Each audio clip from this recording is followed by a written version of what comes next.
I went to college to George Washington University and finished my paramedic degree, and subsequently was hired in Fairfax City Fire Department as a firefighter paramedic, and that was wonderful, but again, balancing my desire to be a mom and have kids. I was actually pregnant when I was hired in Fairfax City. I was a nursing mother on the job as a firefighter paramedic. Very challenging but very accepting environment. I love the team environment of emergency management and the fire service as a whole. But ultimately made a decision to find more of a day work position and prioritize my family at the time.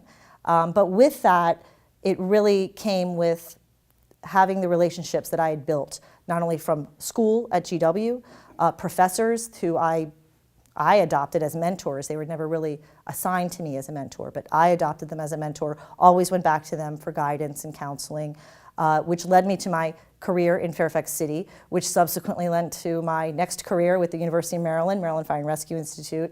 So it kind of grew from there, and I've had some pretty awesome opportunities along the way, but I've been able to keep with that same core folks that I just kind of had an instinct about to say, hey, what do you think? I have to change careers, or I'm thinking about going back to school. So it led me not only to Maryland Fire and Rescue Institute, and then subsequently the International Association of Firefighters. I also had an opportunity, very unexpected opportunity, when President Obama was in office, to be selected and appointed by the Senate to be the Assistant Administrator of FEMA.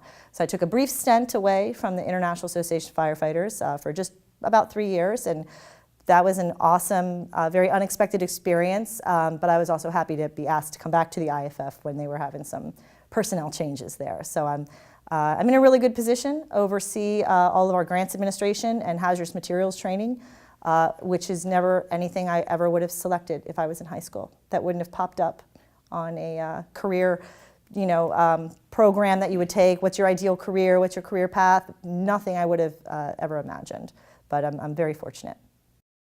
My career started out a little unconventionally. I was actually planning on getting a master's degree in social work, and I was going to go to school at night and temp during the day. And my temp assignment was at the Maryland Emergency Management Agency. So I started working there. I was going to school at night, but then I really started to enjoy the job where it wasn't a temp assignment anymore. I really got into it, and I found a place there. But long story short, I didn't finish a social work degree. I've been in emergency management for 15 years now, and I haven't looked back. Find someone else in the field that has a little bit more experience than you. Have them go over your resume. Have them introduce you to as many people as they can. And have somebody looking out for you. In many cases, you just need to ask the mentor. There's plenty of people out there willing to help a younger person get started in the profession.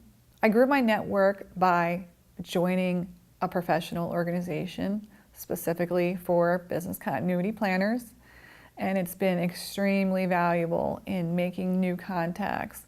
And it also helps me when I have questions about the field. I can go to somebody who's been doing it longer than I have, and people that are subject matter experts. I use LinkedIn a lot, leverage that as a tool, and I've met a lot of people that way as well. The way that I got into public safety was pretty simple. When I was about 13 years old, I joined the Civil Air Patrol, something similar to ROTC in high school. And that camaraderie, structure, sense of belonging to and serving the community was really something that poured the foundations for my career in civil service. And then when I was in college, I worked at the police department, which cemented my desire to be in law enforcement. When I worked for the Montgomery County Police Department, there were about 1,200 officers, and only a statistical handful were women. So I know the challenges firsthand that women face in policing and other professional fields. The obstacles that can exist in a system that was not built for us or by us. And though the needle may be moving forward, there is still lots of work to be done. And you are part of that work. You'll follow in footsteps of women who have endured abuse and scrutiny just so that you might have an opportunity to follow your dreams. You'll face challenges too, but it's within your power to do the one thing that will bring you success and fulfillment. Work hard. Work hard. Work hard not because you have something to prove, but because you have something to give. your skill, your intellect, your passion, to which there is no glass ceiling, no bias. In doing so, you'll move the cause forward. And so when you've reached your goal, look back and stretch out your hand and help someone else up. My career pathway has come full circle. I began in K-12 education in the Washington County Public School System for over 17 years. I went back to school. I went to Columbia College in Orlando, Florida, and began to work for the Sanford Police Department in Sanford, Florida. I served as the senior crime analyst. So education is very, very important to me, and I have returned to Maryland to Johns Hopkins University to earn my master's degree in public safety administration and management, and then I worked for the Frederick County Government Division of Emergency Management. As I progressed throughout my career, I've come full circle. I'm returning back to education, higher education, by serving as the Executive Director for the Mid-Atlantic Center for Emergency Management. Education will help you expand your mind, enrich your life, and change your life. It'll help you take progressive ideas and produce dramatic change. By choosing a career in emergency management, you will serve your country by producing safer, stronger communities, and by an extension, a safer, stronger nation. My career pathway to become the technical leader of the crime scene unit is a very circuitous route. I actually started my career in the animal field, and I started my career with Montgomery County as an animal control officer. And I loved that job. It was very fulfilling, but I needed to learn more about the criminal investigation process, outside of the animal world. Like how is the circuit courts and all of these things working? So I started taking classes in criminal investigation. And during these classes, I took a forensic science class. And it was love at first sight. I loved that class. It incorporated science, the law, doing good for the community. And I started taking more forensics classes and started looking for job opportunities. And a position came open in Montgomery County. And I applied for it, and I got it. And I've been there for 10 years. As with any career, there are pros and there are cons. The pros are that you get to use science to help solve crimes, which is very cool and very fun. The cons are that it is very competitive and it is very hard.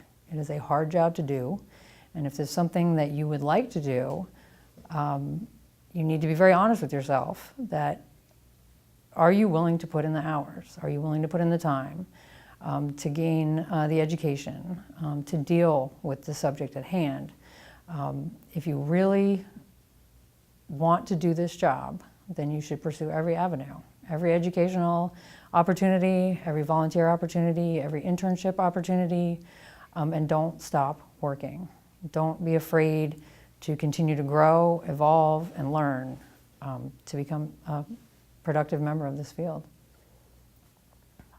My pathway was a little different. I didn't start out as an emergency management professional. I started out as a project manager in the IT world. I received my bachelor's degree in business administration, and when I graduated from college, like a lot of people, I didn't know what I wanted to do. I started working for a company, and my ability to adapt to emerging technologies led me into the project management field. I realized that in order to grow in that field, I'm going to need credentials. And so the summer of 2014, I took continuing education courses at FCC. It was a prep course for the project management certification test. And September of that same year, I sat for the test, which was 4 hours, and I passed on my first try. I was so relieved. Shortly after that, I saw a job posting for the Mid-Atlantic Center for Emergency Management at FCC, and the position was supporting the new FEMA grant. And it looked really interesting, so I said, you know what, let's give it a try. And I went ahead and applied. And luckily for me, I was offered the position. A few months later, I was told that it was due to my PMP certification that really gave me an edge over the other candidates. You need to think outside of the box and realize that it's just not public service work, that there's so many other opportunities. And if you look at me, for example, my background was not emergency management, it was more project management, but I have since found out that my background lends itself to many opportunities and positions within the emergency management field. My pathway into the career of working in public health started back in high school, well, maybe even junior high, when I really enjoyed science. So then in high school, I took the science courses, and then for college, I pursued a bachelor's of science in a science field. And I had a friend who was applying to medical school, so I also applied to medical school, thinking that eventually I'd go into research. But then what I discovered from the very beginning of medical school was that what I really enjoyed was working with communities. How I discovered that was when an upperclassman had asked whether some students in the beginning class of medical school wanted to work on a project to try to prevent substance abuse in an area nearby to the school, prevent adolescent substance abuse. And through that work, I discovered I really enjoy working on community issues and working with populations. So while I really enjoy being a physician as well and working one-on-one with somebody in the doctor's office, what I feel as though I can make a bigger difference is when I'm working on issues affecting the whole community. And so it's an opportunity to be able to hopefully improve the lives of even more people in the same amount of time. One of the things that I really like about public health, and that then also extends to the emergency management roles available within public health, is that there are so many opportunities. I would say pretty much everything in the world can be boiled down to a public health issue or falls under the umbrella of public health, and emergency management is the same way. So no matter what one is pursuing in school, studying in school, or being engaged in the workforce, there is a public health aspect to it, and there's an emergency management aspect to it. So for example, someone might say, well, how is my accounting class that I'm taking, how does that have anything to do with public health or with emergency preparedness? Well, actually, in emergency preparedness responses, if you can't keep track of what you're spending, then you could end up with some surprises and some unpleasant surprises at the end. So no matter what course you're taking or what job you might have, whether that's a side job or a full-time employment, I am pretty sure that there are skills that you're learning through that training or through that job that are directly applicable to emergency preparedness response needs, well, planning and response needs. My career path into emergency management is somewhat unique. I transitioned from retiring after 21 years of service as an officer in the United States Army this past October, where my career in the military did allow me to experience, plan, and operate in an emergency management environment for several years. So my retirement from the military positioned me very well for a civilian career in emergency management, where I'm now currently a lead manager for business continuity at T. Rowe Price. Say yes to opportunities, that every job, every internship, every chance you get to explore all the different dimensions of this career field will be worthwhile and will serve you well in your future.